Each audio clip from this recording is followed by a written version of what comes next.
Welcome to Taiwan Headlines, news that matters to Taiwan's future, minus all the fluff.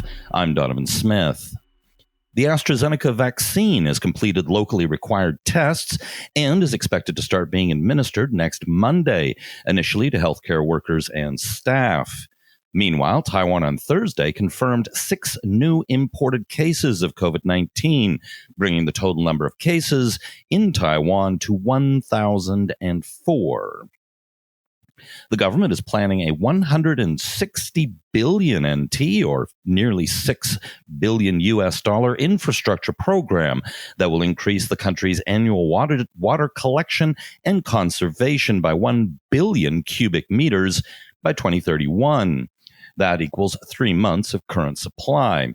They plan to increase capacity at the country's reservoirs by removing sediment, replace old leaking pipelines, and build new infrastructure such as water recycling plants, desalination plants, artificial lakes, and wells. The Ministry of Education has decided to increase funding for training bilingual teachers able to teach courses in Mandarin and English. Their target is 1,500 individuals attending training classes annually. The Ministry of National Defense's Quadrennial Defense Review says that far strike capabilities are to be greatly emphasized, as they would grant the military strategic depth and allow for the implementation of layered deterrence strategies. The Ministry of Foreign Affairs has announced a Taiwan-Europe connectivity scholarship program to attract more European students to study Mandarin in Taiwan. The program also aims to bolster Taiwan-Europe ties and encourage local universities to build up English teaching environments. Video game developer Red Candle Games has announced the launch of its own eShop to sell its computer games, which have been previously prevented from being sold on digital game distribution platforms amid a boycott threat by Chinese netizens.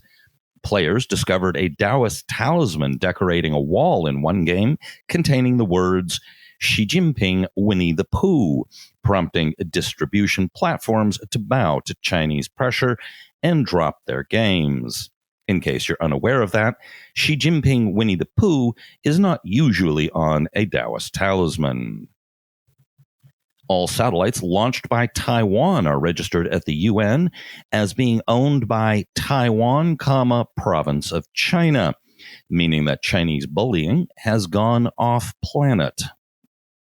The Ministry of the Interior is easing restrictions on the opening of foreign nonprofit organization branch offices in Taiwan, including those from Hong Kong and Macau. This may be in hopes of attracting more NPOs from Hong Kong, where the new Beijing-imposed national security law has made the environment there more risky. Taiwan and Palau plan to launch a travel bubble between the two countries on April 1st, which will be the first initiative of its kind in the Asia-Pacific region. This will allow Taiwanese tour groups to travel to Palau on 2 weekly flights, while offering streamlined quarantine procedures on each side.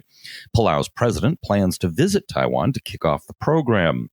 Palau, which diplomatically recognizes Taiwan, has a population of around 18,000 and has recorded no cases of COVID-19 during the entire pandemic and has begun administering doses of the vaccines already. Taiwan is planning to launch a sports bubble for athletes who will be arriving to compete at the qualifier baseball tournament for the Tokyo Olympics in June. The teams competing for the 6th and final berth in the Tokyo Olympics are Taiwan, Australia, China, and the Netherlands. They will be joined by winners from the Americas qualifier. Japan, Israel, Mexico, and South Korea have already qualified.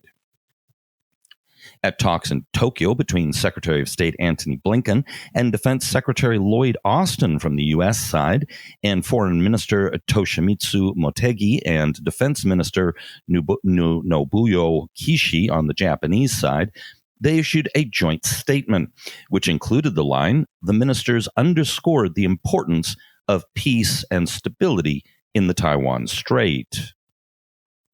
According to French media, on March 15th, the Chinese ambassador to France wrote a, quote, scathing letter to Senator Alain Richard on February 18th, asking him to cancel his plan to lead a parliamentary delegation to visit Taiwan this summer.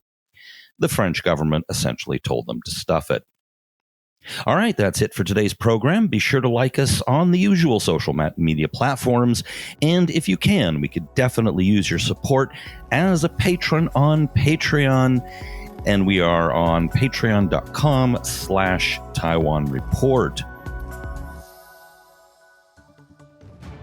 This has been brought to you by the Taiwan Report.